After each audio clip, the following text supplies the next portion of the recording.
Saudara-saudara, salam jumpa dengan kabar baik hari ini. Kabar baik hari ini mengambil tema Hari Raya Adventus yang pertama, yaitu pada hari Minggu tanggal 28 November 2021. Dan dasar Alkitab diambil dari Perjanjian Lama pasal 33 ayat 14 sampai ayat 16 dan Perjanjian Baru 1 Tesalonika pasal 3 ayat 9 sampai ayat 13. Saudara-saudara yang dikasihi oleh Tuhan, dalam Yeremia 33 ayat 14 sampai ayat 16. Inti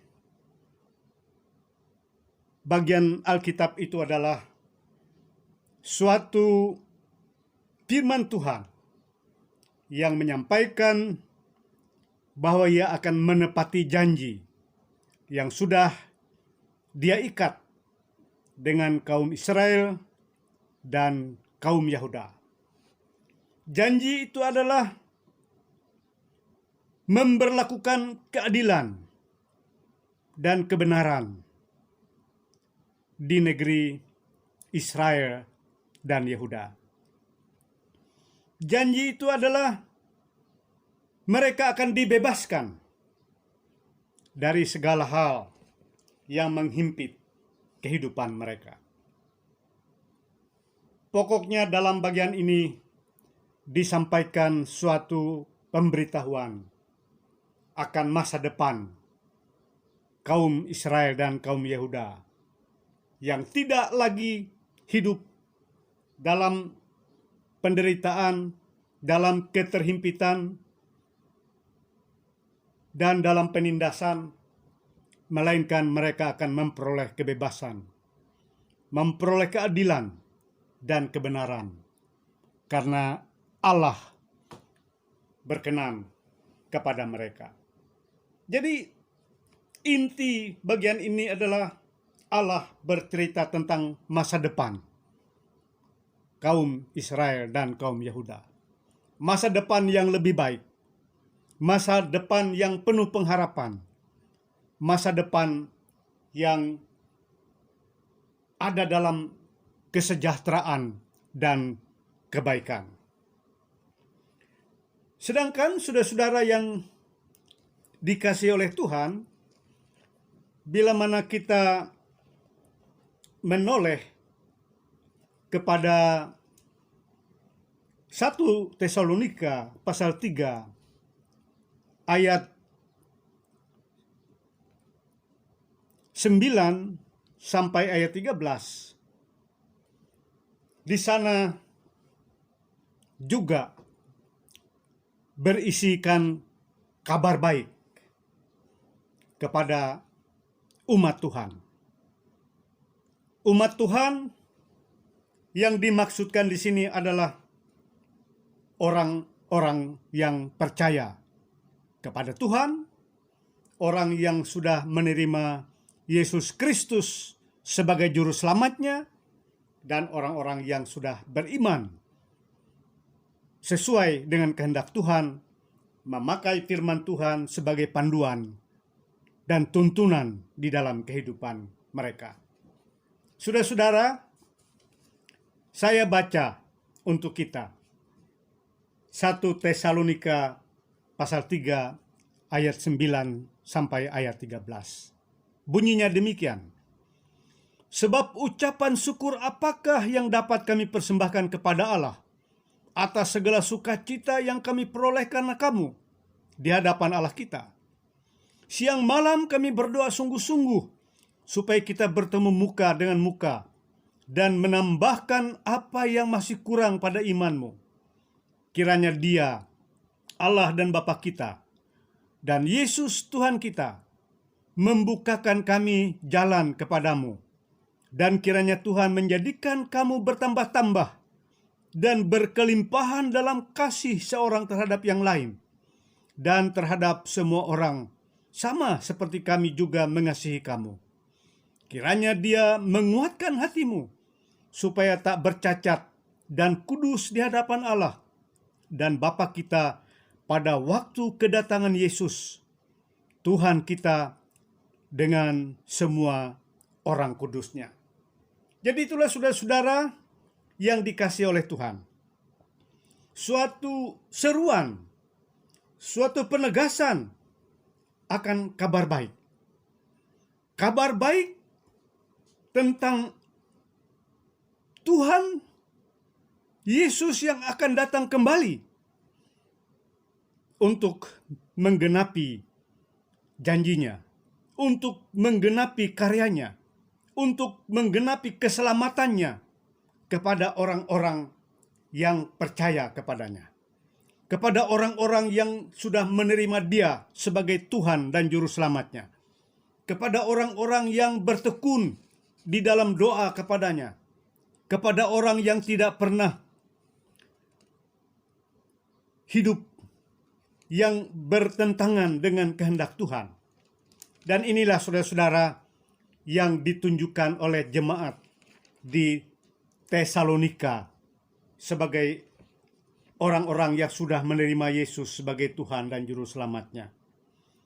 Kita melihat bahwa 1 Tesalonika ini merupakan surat dari Paulus kepada jemaat di Tesalonika.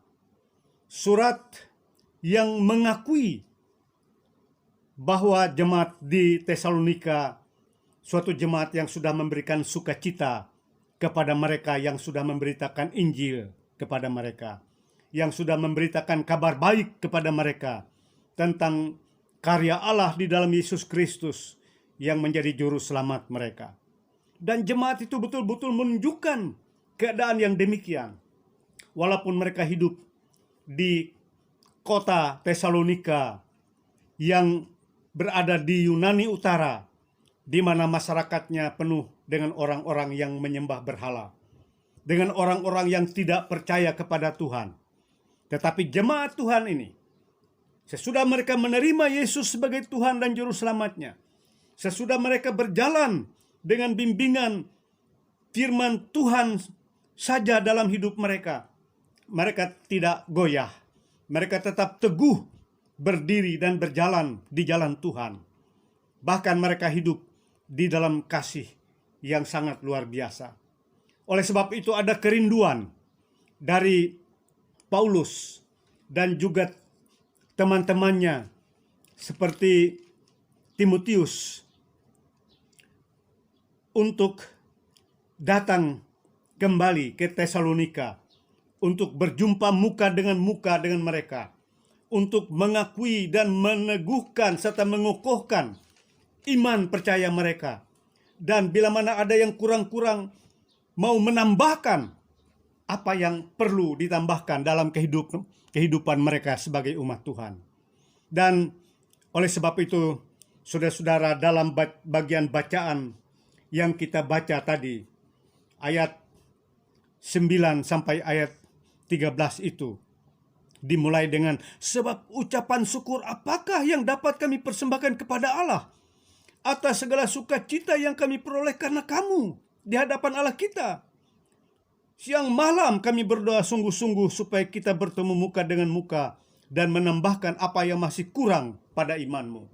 Jadi ada kerinduan mereka untuk bertumbuh bersama, untuk berbagi bagaimana meningkatkan iman percaya mereka yang sudah begitu baik, supaya tidak kendor, tidak luntur, semakin kuat, semakin kokoh, semakin melekat kehidupan mereka bersama-sama dengan Tuhan yang berkarya dalam hidup mereka. Semakin melekat hidup mereka bersama-sama dengan Yesus sebagai juru selamat mereka yang hidup itu. Dan saudara-saudara, juga dalam bagian ini didoakan siang dan malam oleh Paulus, oleh Timotius juga, supaya mereka diberi jalan untuk dapat berjumpa muka dengan jemaat di Tesalonika itu. Dan juga dalam doa mereka meminta Tuhan menjadikan jemaat di Tesalonika itu bertambah-tambah dan berkelimpahan dalam kasih sayang seorang terhadap yang lain. Kasih sayang terhadap semua orang. Sebagaimana Paulus dan Timotius juga sudah menyatakan kasih mereka kepada jemaat itu. Kasih kepada orang lain dengan memberitakan kabar baik, yaitu Injil Yesus Kristus yang sudah menjadi juru selamat manusia. Dengan tidak takut akan risiko, konsekuensi, bahaya, ancaman dalam kehidupan mereka yang mengabarkan kabar baik itu. Ancaman dari manusia-manusia yang tidak menghendaki mereka menyebarkan dan mengabarkan kabar baik itu. Ancaman dari bahaya alam, di mana mereka berjalan di hutan yang lebat bisa bertemu dengan binatang buas, di mana mereka berlayar bisa diombang-ambingkan oleh gelombang, oleh angin, atau bisa mereka karam karena kapalnya menabrak batu karang dan lain sebagainya. Pokoknya risiko konsekuensi perjalanan mereka mengabarkan kabar baik itu sangat besar, sangat berat. Tetapi mereka tidak takut itu semua karena mereka mengasihi orang-orang yang memerlukan kabar baik itu. Mengasihi orang-orang yang sudah menerima kabar baik itu. Mengasihi siapapun yang kepada mereka Tuhan sudah perintahkan untuk mengabarkan kabar baik, sehingga semua orang bisa menerima dan merasakan kabar sukacita dan boleh hidup bersama-sama dengan Allah yang telah berkarya di dalam Yesus Kristus sebagai Tuhan dan Juru Selamatnya. Dan setiap perjalanan, setiap doa, setiap pertemuan, setiap penyampaian kabar baik itu tentu semuanya terarah ke masa depan dari kehidupan mereka. Sama seperti dalam Yeremia tadi, memberitahukan dan mengarahkan kepada masa depan mereka yang akan dibebaskan, dimerdekakan, diberi keadilan, diberi kesejahteraan, dan tidak lagi hidup di dalam ketertindasan. Demikian juga dalam 1 Tesalonika pasal 3 ini. Apa yang akan terjadi, akan terwujud. Semakin kuat iman mereka, semakin mereka hidup dalam kasih, semakin mereka dalam persekutuan yang erat satu sama lain, saling mendukung, saling menguatkan, maka membuat mereka sampai kepada akhir masa depan mereka tidak akan bercacat, tidak akan bercela. Hati mereka menjadi bersih, hidup mereka bersih, kudus. Dan ketika masa depan itu terwujud, di mana Yesus Kristus, Anak Allah, Juru Selamat itu datang kembali, dia akan melihat umat yang percaya itu hidup dalam keadaan yang sesuai dengan kehendak Tuhan, yang sesuai dengan kehendak Allah, yang sesuai dengan kehendak Juru Selamat, yaitu hidup dalam kebaikan, dalam kasih, dalam kepedulian, dalam ketundukan dan kepatuhan kepada Allah, dalam suatu kepercayaan kepada Allah, dan selalu berpegang pada tangan Allah yang menuntun mereka, sehingga mereka berjalan di jalan dunia yang penuh dengan liku-liku, penuh dengan bahaya, penuh dengan tantangan ini, dengan suatu kekuatan dan keyakinan. Hal itu semua tidak akan mampu meruntuhkan dan menjauhkan mereka dari iman mereka kepada Yesus. Tidak akan mampu memisahkan mereka dari Tuhan Yesus. Tetapi sampai Yesus datang kembali, mereka tetap ada bersama-sama dengan Yesus yang sudah mengorbankan hidupnya di atas kayu salib untuk kehidupan mereka, dan sudah bangkit, sudah naik ke surga. Dan pada saat ia naik ke surga, ia sudah mengatakan dia akan datang kembali. Seperti dia naik ke surga, demikian dia akan datang kembali untuk menggenapi, melengkapi, dan membuat mereka lebih berbahagia lagi. Itulah masa depan umat itu bila Tuhan datang kembali. Nah, kedatangan Tuhan kembali itulah sebenarnya yang kita rayakan, yang kita sambut di dalam Hari Raya Adventus. Dalam Hari Raya Adventus, kita menyongsong kedatangan Tuhan Yesus kembali. Tetapi menyongsong di sini bukanlah menyongsong dalam arti duduk diam saja. Seperti orang di stasiun kereta api menunggu kedatangan saudaranya dari suatu tempat sampai kereta api datang dan duduk di situ. Menanti kedatangan Tuhan tidak sama dengan itu. Tetapi menunggu kedatangan Tuhan harus dilakukan dengan suatu gerakan, dengan suatu aktivitas, dengan suatu pelayanan, seperti yang dilakukan oleh Paulus, Timotius, dan teman-teman. Itulah cara mereka menantikan kedatangan Tuhan. Mereka mengabarkan kabar baik. Mereka pergi kemana-mana dengan risiko yang tinggi untuk memberitakan kabar sukacita. Supaya dengan demikian, ketika Tuhan datang, semakin banyak orang yang percaya kepada Tuhan dan hidup di dalam Tuhan. Demikian saudara-saudara kita, saya dan saudara-saudara, kita sedang berada dalam masa raya Adventus. Masa raya menantikan kedatangan Tuhan. Tetapi menantikan kita adalah menantikan sambil bergerak. Oleh sebab itu, hari raya penantian ini disebut Adventus, Advent. Kalau dalam bahasa Inggris, Adventus itu disebut advance. Advance itu berarti maju. Menyongsong itu maju. Advance. Jadi ada suatu nuansa ketika menyongsong kedatangan Tuhan ini, Tuhan datang. Waktunya entah kapan datangnya. Dan orang percaya pun menyongsong sambil bergerak maju. Itulah yang disebut dengan advance, advent. Menyongsong, bergerak maju. Dan dalam gerakan maju itulah harus ada suatu aktivitas. Aktivitas apa? Kita sudah diberikan contoh oleh Paulus, oleh Timotius, dan lain sebagainya. Mereka maju, menyongsong, menyambut, sambil mereka bergerak memberitakan kabar baik, memberitakan Injil, memberitakan kasih Tuhan yang sangat luar biasa, mengajak orang untuk percaya kepada Tuhan, mengajak orang untuk tunduk kepada kehendak Tuhan, mengajak orang untuk selalu berpikir, bersikap, bertindak sesuai dengan firman Tuhan. Hidup dalam kasih. Hidup tidak dengan bercacat celah dalam hati, dalam pikiran. Tetapi dengan keadaan yang bersih. Dan itulah saudara-saudara, keadaan yang juga dikehendaki oleh Tuhan. Maka ketika Tuhan datang, lalu berjumpa dengan kita yang sedang menyongsong Dia, Dia akan bersukacita. Dia akan membawa kita ke dalam pestanya dan mengakui kita sebagai umatnya yang taat dan setia. Kita ingat seperti cerita dalam Matius tentang 5 anak darah. Ada 5 yang bodoh, ada 5 yang pintar.